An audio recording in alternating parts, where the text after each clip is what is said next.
أعوذ بالله من الشيطان الرجيم. بسم الله الرحمن الرحيم. السلام علیکم ورحمۃ اللہ وبرکاتہ۔ سورہ زمر آیت نمبر 41 سے 45۔ ان الحمد للہ والصلاة والسلام علی رسول اللہ اما بعد۔ اعوذ باللہ السمیع العلیم من الشیطان الرجیم من ہمزہ ونفخہ ونفثہ۔ انا انزلنا علیک الکتاب للناس بالحق فمن اهتدى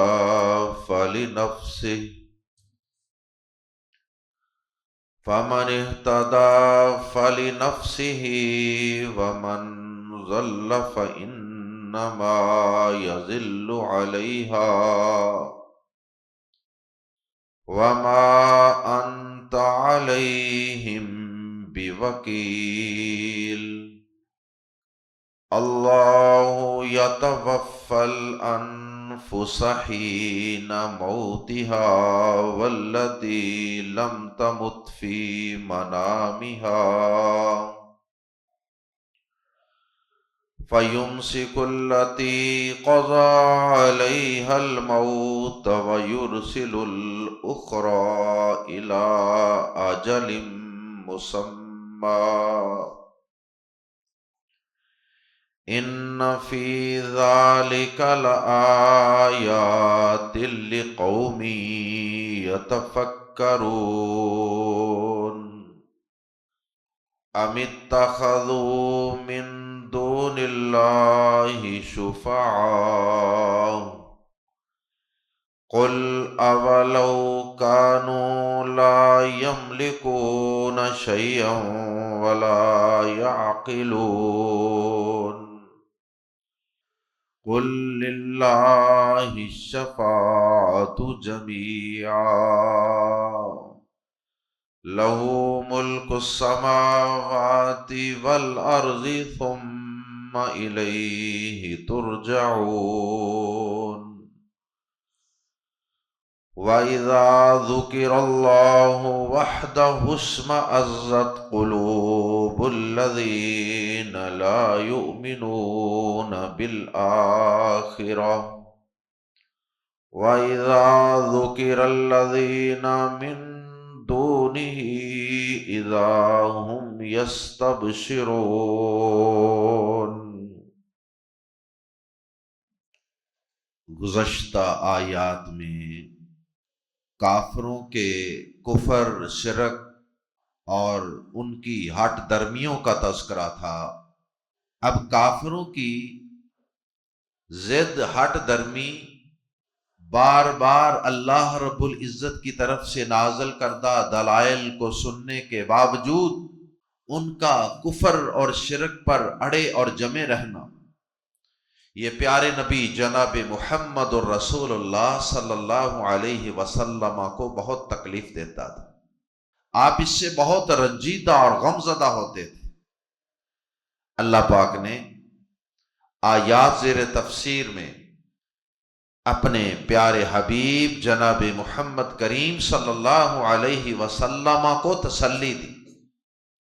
سب سے پہلی آیت مبارکہ میں اللہ پاک نے آپ کو تسلی دی کہ اے میرے حبیب، آپ کو پریشان اور رنجیدہ اور غمزدہ ہونے کی کوئی ضرورت نہیں۔ ہم نے آپ پر یہ قرآن کتاب ہدا اور کتاب حق بنا کر نازل کر دی ہے۔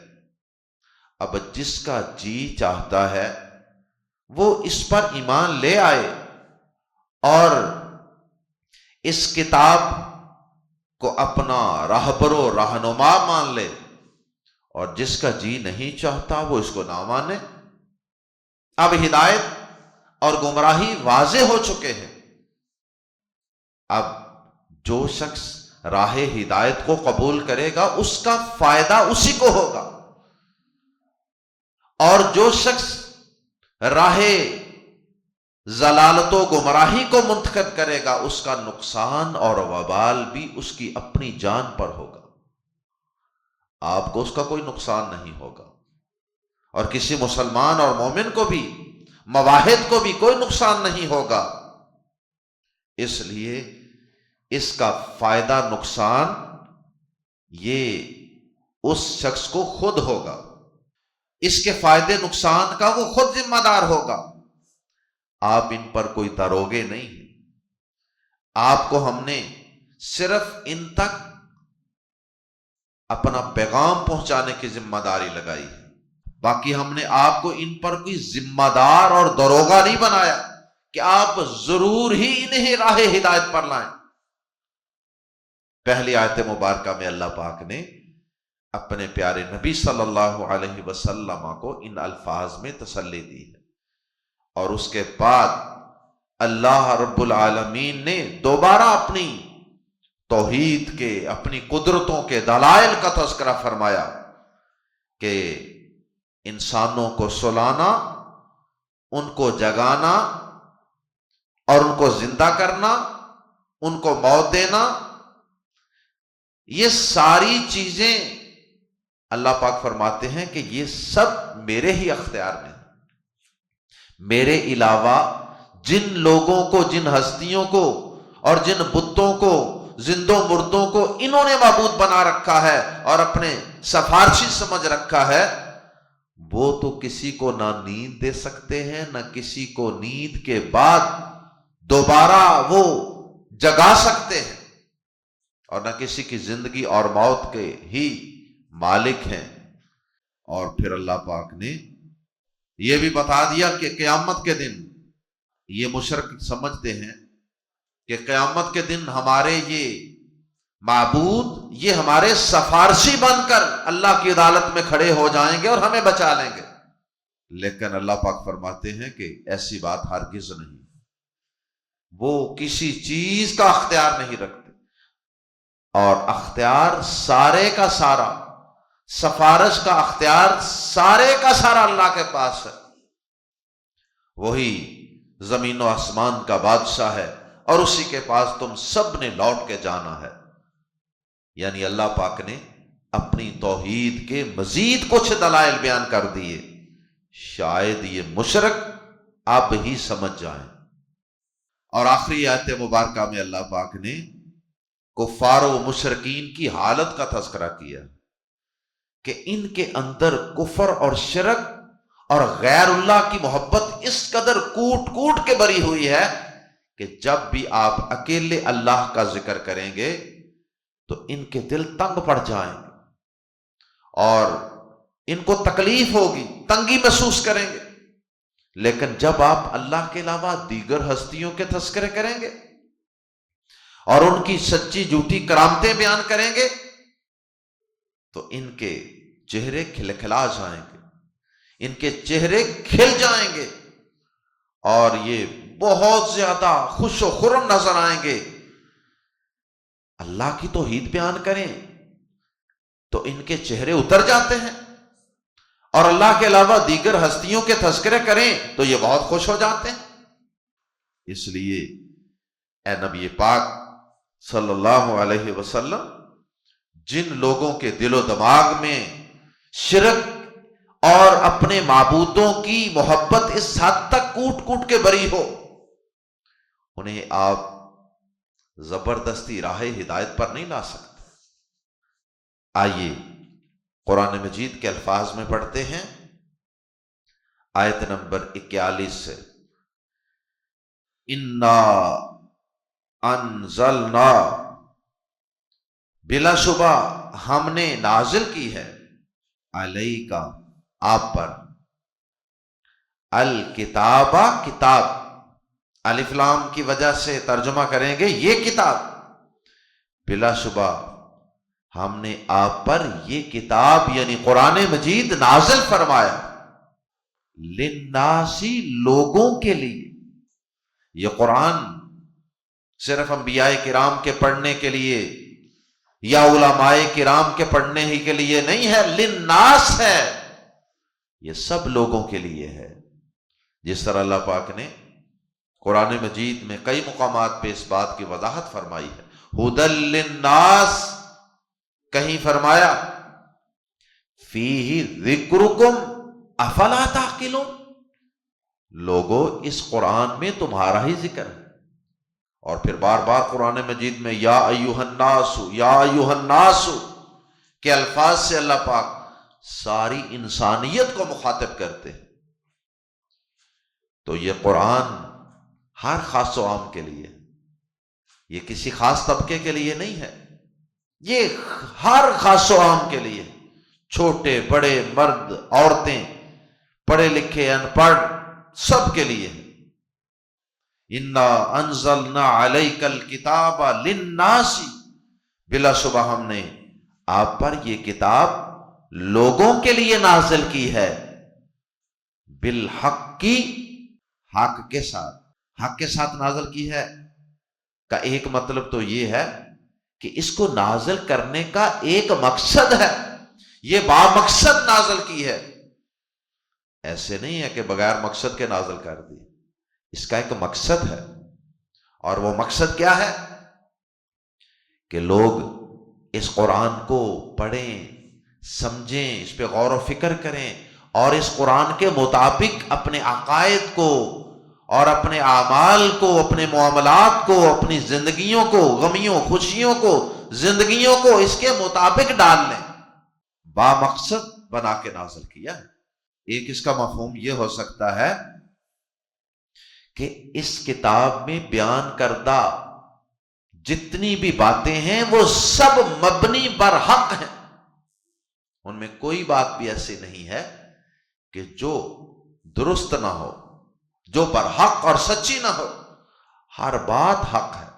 بلکہ یہ قرآن مجید یہ حق و باطل کا معیار اور کسوٹی ہے، اس قرآن پر ہی کسی چیز کو پیش کر کے اس کے متعلق یہ فیصلہ کیا جا سکتا ہے کہ یہ بات صحیح ہے یا غلط۔ حتیٰ کہ جو پہلی آسمانی کتابیں ہیں جن میں لوگوں نے بہت زیادہ تبدیلیاں کر لی ہیں، تحریف کر لی ہے، کمیاں بیشیاں کر لی ہیں، آج اگر ان کتابوں میں سے کسی چیز کو ہم دیکھنا چاہیں کہ یہ بات واقعی اللہ کی طرف سے نازل کردہ ہوگی یا لوگوں نے اپنی طرف سے شامل کر لی، تو ہم ان کتابوں کو بھی قرآن پر پیش کریں، جو ان کتابوں کی جو باتیں قرآن سے متصادم ہوں گی ہم سمجھ جائیں گے کہ یہ اللہ کی طرف سے نازل کردہ نہیں۔ تو یہ سارے مطلب ہیں بالحق، انا انزلنا علیک الکتاب للناس بالحق، بلا شبہ ہم نے آپ پر یہ کتاب لوگوں کے لیے حق کے ساتھ نازل کی ہے۔ تو جب ہم نے حق اور معیار حق آپ کے ہاتھ میں دے دیا اور لوگوں کے سامنے اس کو آپ نے بیان بھی کر دیا، تو پھر اب ہر شخص کی اپنی مرضی ہے نا، وہ چاہے تو اس کتاب کو مانے اور کامیاب ہو جائے، چاہے تو اس کو نہ مانے اور ناکام ہو جائے۔ فمن، فا تو، فا کا ترجمہ تو بھی کر سکتے ہیں، پھر بھی کر سکتے ہیں، پس بھی کر سکتے ہیں، فا پھر، من جو، اہتدا سیدھے راستے پر چلا، فمن اہتدا پھر جو ہدایت پائے اس قرآن سے، پھر جو سیدھے راستے پر چلا، فا تو لی کے لیے، نفسی ہی اپنی جان کے لیے ہے، فلی نفسی ہی تو اپنی جان کے لیے اپنا ہی فائدہ ہے۔ ومن ضل، اور جو کوئی گمراہ ہو گیا، قرآن اترنے کے باوجود گمراہ رہا، آبا و اجداد کی محبت میں، آبا و اجداد کے طور طریقوں پر ڈٹا رہا، چلتا رہا، قرآن سے ہدایت نہیں لی۔ وَمَنْ ضَلَّ، اور جو گمراہ ہوا، فَإِنَّمَا، فا تو انما صرف، یضل، وہ گمراہ ہوگا، علیہا، اسی پر۔ کیا مطلب؟ کہ جو گمراہ ہوگا تو اس کا وبال اسی پر ہوگا، اس کی اپنی جان پر ہی ہوگا، کسی کا کیا بگاڑے گا، اپنا ہی نقصان کرے گا، دنیا میں بھی اور آخرت میں۔ دنیا میں بھی ٹامک ٹوئیاں مارتا پھرے گا، رسوائیاں، ذلتیں اس کا مقدر ہوں گی، اور آخرت میں بھی نقصان اٹھانے والا وہی ہوگا۔ وما انت، اور نہیں ہے آپ، علیہم، ان پر، اے نبی پاک صلی اللہ علیہ وسلم، اور آپ نہیں ہیں، بازر بھی یہ ما میں زور پیدا کرنے کے لیے، نفی میں زور، اس لیے اس بازر بھی کی وجہ سے ترجمہ کریں گے ہرگز نہیں، وما انت علیہم بھی، اور آپ ان پر ہرگز نہیں ہیں وکیل، کوئی ذمہ دار، کوئی دروغہ، کوئی نگہبان، کہ ہم نے آپ کے ہاتھ میں ڈنڈا پکڑا دیا ہو اور ہم نے آپ کو ذمہ دار بنا دیا ہو ان کی ہدایت اور ان کے ایمان کا، ایسا نہیں، آپ کا کام صرف پہنچا دینا۔ اس لیے انبیاء کرام کہا کرتے تھے وَمَا عَلَيْنَا إِلَّا الْبَلَاغُ الْمُبِينُ، ہمارے ذمہ تو صرف بات کو اچھے طریقے سے پہنچا دینا ہے، آگے کسی کا بات کو ماننا یا نہ ماننا یہ اس کی اپنی ثوابدید پہ ہے۔ تو یہ تو تھی پہلی آیت مبارکہ جس میں اللہ پاک نے اپنے پیارے نبی جناب محمد رسول اللہ صلی اللہ علیہ وسلم کو تسلی دی تھی۔ اس کے بعد اللہ پاک نے دوبارہ اپنی قدرتوں کے دلائل، اپنی توحید کے دلائل کا تذکرہ فرمایا۔ اللہ، اللہ ہی، لفظ اللہ یہ یہاں فاعل ہے، اسم جلالہ، اللہ پاک کا اسم مبارک اللہ یہ اسم الفاعل ہے، اور یتوفا فعل ہے، الانفس یہ مفعول ہے۔ عربی زبان میں جملے کی ترتیب یہ ہوتی ہے کہ پہلے فعل آتا ہے، پھر فاعل، بعد میں مفعول۔ تو اب جملہ اصل میں یوں تھا یتوفی اللہ الانفس، پہلے فعل یتوفا، پھر فاعل اسم جلالہ اللہ۔ لیکن اگر فاعل کو اندر سے نکال کر باہر شروع میں لے آئیں تو پھر اس پہ زور دینا مقصود ہوتا ہے، اس لیے ہم اس کا ترجمہ کریں گے اللہ، اللہ ہی، اللہ ہی، مطلب یہ ہے کہ اللہ کے علاوہ کوئی اور نہیں۔ یہ نہ سمجھنا کہ اللہ بھی یہ کام کرتا ہے کوئی اور بھی کرتا ہے، نہیں، اللہ ہی یتوفا، قبض کرتا ہے۔ یتوفا کا معنی ہوتا ہے کسی چیز کو پورا پورا لے لینا، قبض کر لینا، فوت ہونا بھی اس کا بھی یہی مطلب ہوتا ہے۔ اللہ یتوفا، اللہ ہی قبض کرتا ہے، الانفس، جانوں کو، نفس کی جمع الانفس، اس میں مرد عورتیں چھوٹے بڑے سب آ جاتے ہیں۔ ہی نہ موتیہا، ان کی موت کے وقت، انسانوں کی جانیں جب ان کی موت کا وقت آ جاتا ہے تو کون قبض کرتا ہے؟ تمہارے بنائے ہوئے معبود نہیں، بلکہ صرف اور صرف اللہ ہی ان کی جانوں کو قبض کرتا ہے۔ یعنی زندگی موت کا اختیار اللہ کے پاس ہے، تمہارے بنائے ہوئے معبودوں کے پاس نہیں۔ واللتی، اور ان کو بھی جو، یعنی ان کو بھی وہی قبض کرتا ہے، ان جانوں کو بھی وہی قبض کرتا ہے لم تمت، جو نہیں مری، جن کی ابھی موت کا وقت نہیں آیا، ان کی روحوں کو بھی، ان کی جانوں کو بھی اللہ ہی قبض کرتا ہے، فی منامہا، ان کی نیند میں۔ یعنی یہ ایک دوسری اللہ پاک نے اپنی قدرت بیان فرمائی کہ جس طرح کسی شخص کی موت کا وقت آ جائے تو میں رب ہی اس کے جسم سے اس کی روح کو قبض کر کے لے جاتا ہوں، بالکل اس سے ملتی جلتی ایک اور چیز بھی ہے، وہ بھی میری قدرت کی نشانی ہے کہ جن لوگوں کی ابھی موت کا وقت نہیں آیا ہوتا، ان کی باڈی سے، ان کے جسموں سے روزانہ میں ان کی روح کو ایک طرح سے قبض کرتا ہوں، اور اس روح کا کسی حد تک تعلق جسم کے ساتھ بھی رہتا ہے۔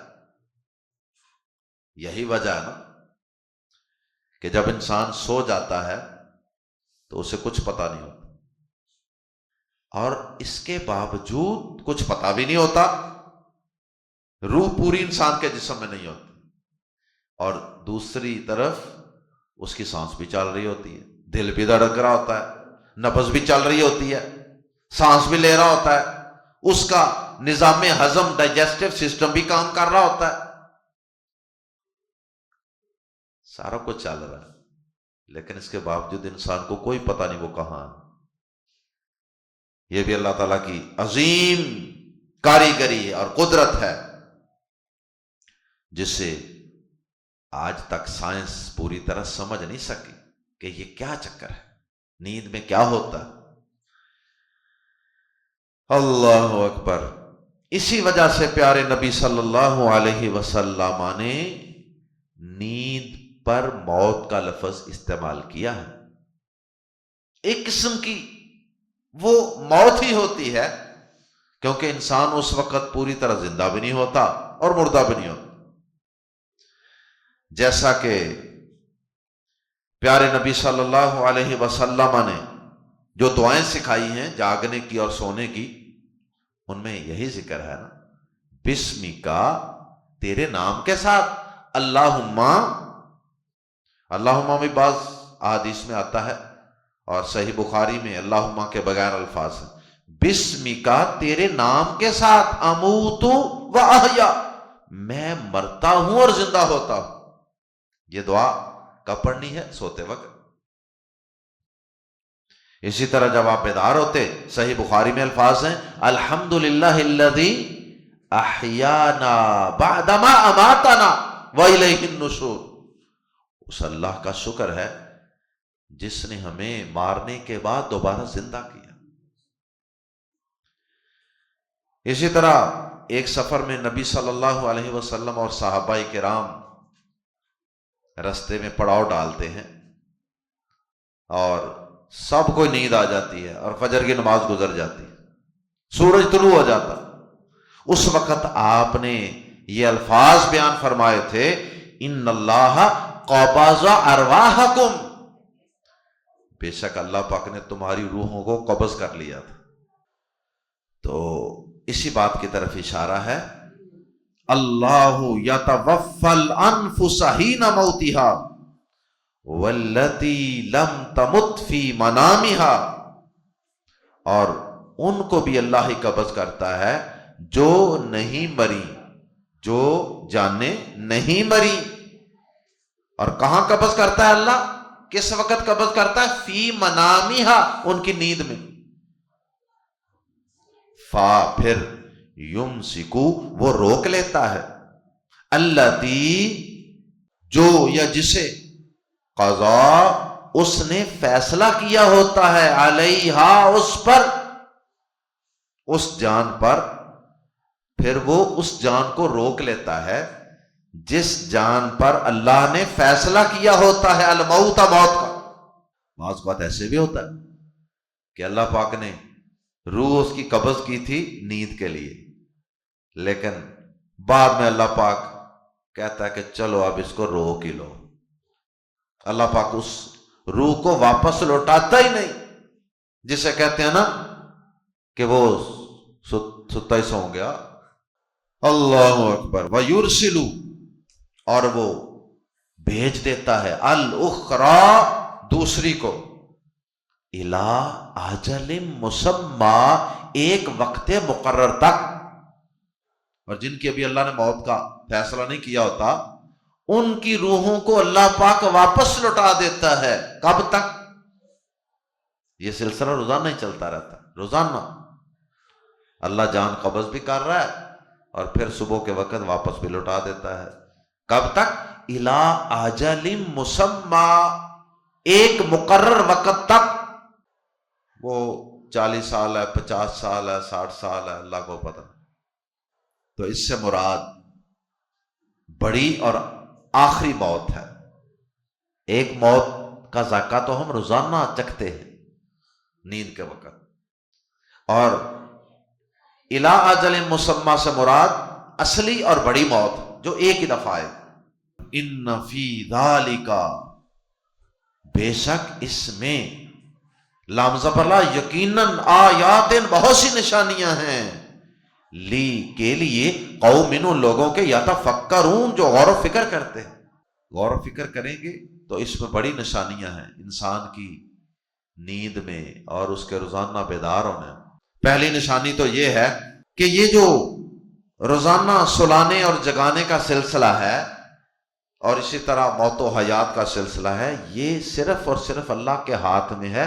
اللہ کے علاوہ کسی اور کے اختیار میں یہ چیز نہیں ہے کہ وہ کسی کو سلا سکے اور پھر سوئے ہوئے کو وہ اپنی مرضی سے جگا سکے. اسی طرح وہ کسی کو زندہ رکھ سکے یا زندہ کو موت دے سکے.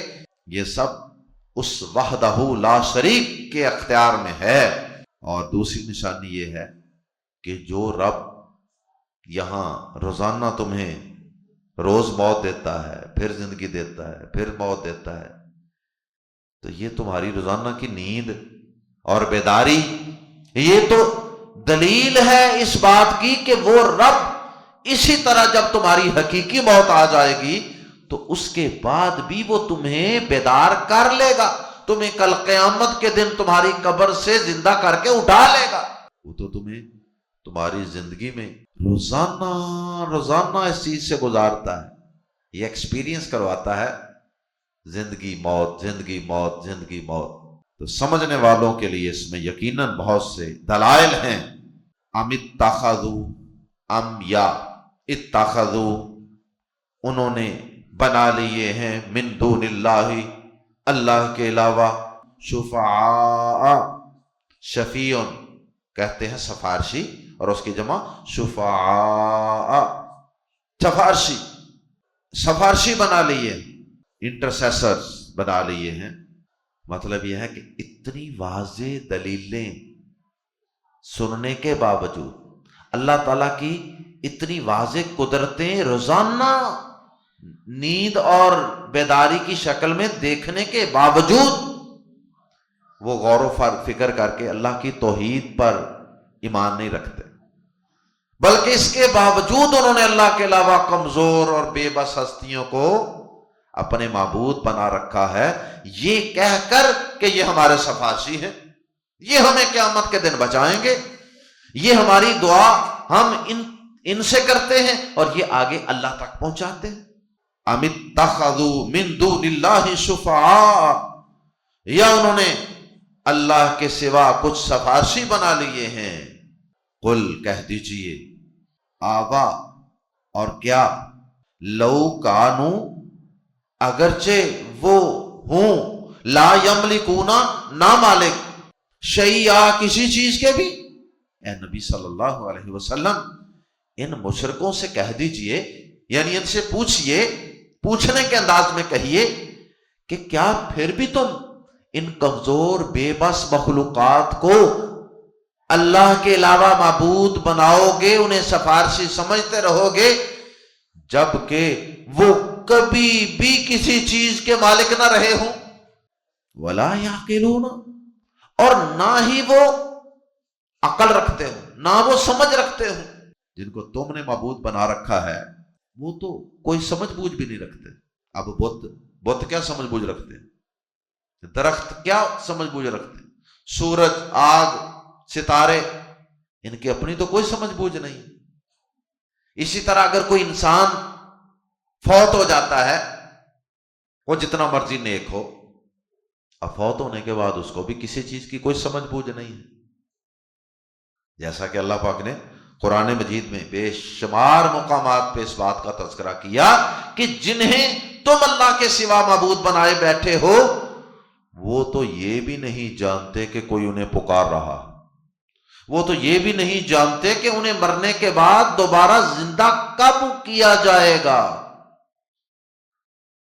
انہیں تو بیچاروں کو اتنا بھی نہیں پتا۔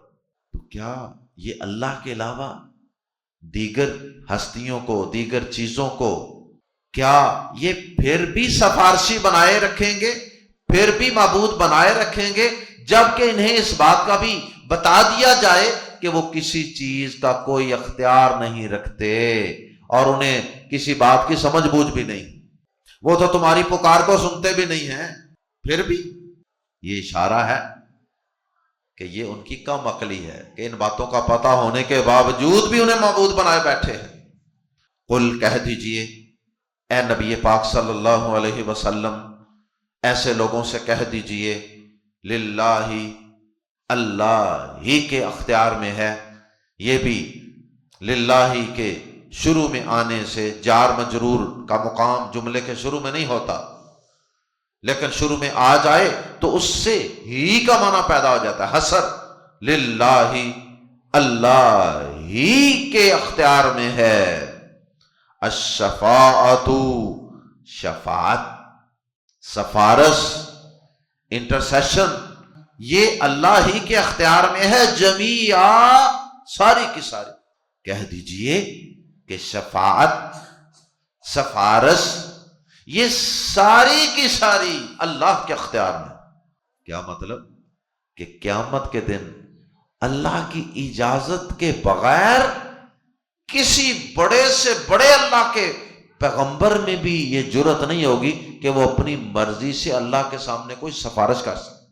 آیت الکرسی میں پڑھتے ہیں، من ذا الذی یشفع عندہ الا باذنہ، کون ہے جو اس کی اجازت کے بغیر اس کی عدالت میں سفارش کر سکے؟ کوئی نہیں کر سکے گا۔ اس لیے یہ شفاعت یہ ساری اللہ کے اختیار ہے۔ اور پھر مزید اس اللہ کی طاقتوں اور قدرتوں کو سنو، لہو، یہ لہو بھی جار مجرور شروع میں آ گیا، اس سے بھی ہی کا معنی بھی پیدا ہو گیا، لہو، اسی کی ہے، ملک السماوات والارض، زمین و آسمان کی بادشاہی اسی کی ہے، اسی کی، صرف اللہ کی۔ اور اگر جملہ یوں ہوتا ملک السماوات والارض لہو، لہو آخر میں ہوتا تو پھر اس میں اتنا زور نہیں ہونا تھا، پھر اس کا ترجمہ یہ ہونا تھا زمین و آسمان کی بادشاہی اس کی ہے، تو اس میں یہ ابہام باقی رہنا تھا کہ شاید اللہ کے علاوہ کسی اور کی بھی ہے، اس لیے لہو کو شروع میں لا کر یہ بتا دیا کہ زمین و آسمان کی بادشاہی صرف اور صرف اس کی۔ ثم پھر الیہ ترجعون، اسی کی طرف تم لوٹائے جاؤ گے۔ یہاں بھی الیہ شروع میں لا کے اس میں حصر پیدا کر دیا گیا، ثم پھر الیہ، اسی کی طرف ترجعون، تم لوٹائے جاؤ گے۔ مرنے کے بعد بھی کسی اور کے پاس نہیں جانا، تم اللہ ہی کے پاس جانا۔ اللہ کے علاوہ کسی اور کا دخل نہ سفارش میں ہے اور نہ زمین و آسمان کی بادشاہت میں۔ اور آخری آیت مبارکہ میں اللہ پاک نے دنیا بھر کے مشرکوں کی ایک خصلت کا تذکرہ کیا، اور وہ یہ ہے کہ جب اللہ کی کبریائی بیان کی جائے، اللہ کی توحید بیان کی جائے، تو ان کے دل نفرت سے بھر جاتے ہیں اور تنگ پڑ جاتے ہیں، اور ان کے چہروں پر ناگواری اور نفرت کے آثار نمایاں ہو جاتے ہیں۔ اور اس کے برعکس جب ان کے کسی بناوٹی غوث، دستگیر، مشکل کشا، حاجت روا کے تذکرے ہوتے ہیں، اس کی جھوٹی سچی کرامتیں بیان ہوتی ہیں، تو ان کے چہرے کھلکھلا اٹھتے ہیں، اچانک ان کے چہرے پہ رونق آ جاتی۔ وَإِذَا، اور جب ذکر اللہ، ذکر کیا جاتا ہے اللہ کا، وحدہ، اکیلے کا، وَإِذَا ذُكِرَ اللَّهُ وَحْدَهُ، اور جب اس اکیلے اللہ کا ذکر کیا جاتا ہے، اشمئزت، تنگ پڑ جاتے ہیں، شرنک ود ایورشن، نفرت سے تنگ ہو جانا، اشمئزت، تنگ پڑ جاتے ہیں، قلوب، دل، الذین، ان لوگوں کے جو لا یؤمنون بالآخرہ، جو آخرت پر یقین نہیں رکھتے، جن کا مرنے کے بعد کی زندگی پر صحیح معنوں میں یقین نہیں نہ ہوتا، ان کی یہ حالت ہوتی ہے۔ وہی شرک کی وادیوں میں ٹامکٹوئیاں مارتے رہتے ہیں ساری زندگی، جن کا رب کے سامنے پیش ہونے پر صحیح معنوں میں یقین نہیں ہوتا۔ وَإِذَا ذُكِرَ الَّذِينَ، اور جب ذکر کیا جاتا ہے، تذکرے ہوتے ہیں ان لوگوں کے، من دونہ، جو اس کے سوا ہیں، اور جب ان کا ذکر ہوتا ہے جو اس کے سوا ہیں، اللہ کے سوا، لوگوں کے بنائے ہوئے معبود، اذا یہاں فجائیہ ہے، اچانک کے معنی میں، اذا ہم، تو اچانک وہ، یستبشرون، بہت خوش ہو جاتے ہیں۔ یستبشرون میں سین اور تا دو زائد حروف ہیں، ان کی وجہ سے اس میں خوش ہونے میں مبالغہ پیدا ہو گیا، اس لیے ہم نے ترجمہ کیا یستبشرون، وہ بہت خوش ہو جاتے ہیں، ان کے چہروں پر خوشی پھیل جاتی ہے۔ اللہ اکبر۔ اگر کہو یا اللہ، اللہ کو پکارو، تو ان کو تکلیف ہوتی، اور اگر یا اللہ کے علاوہ کسی اور ہستی کا نام لے کر اس کو پکارا جائے مشکل کشائی کے لیے، حاجت روائی کے لیے، تو یہ خوش ہو جاتا ہے، چہروں پہ خوشی پھیل جاتی ہے۔ اللہ سب کو ہدایت عطا فرمائے، اللہ ہم سب کو اپنی توحید پر خوش ہونے کی توفیق عطا فرمائے، اور شرک کے تذکرے پر اللہ ہمیں پریشان ہونے کی توفیق عطا فرمائے، اور اللہ تعالی مشرکین کے اس وصف سے اللہ ہمیں بچنے کی توفیق عطا فرمائے۔ اللہ زندہ رکھے تو اپنی توحید پر، اور اللہ جب بھی موت دے تو اپنی توحید ہی پر ہمیں موت عطا فرمائے۔ سبحانک اللہم وبحمدک، اشہد ان لا الہ الا انت، استغفرک واتوب الیک۔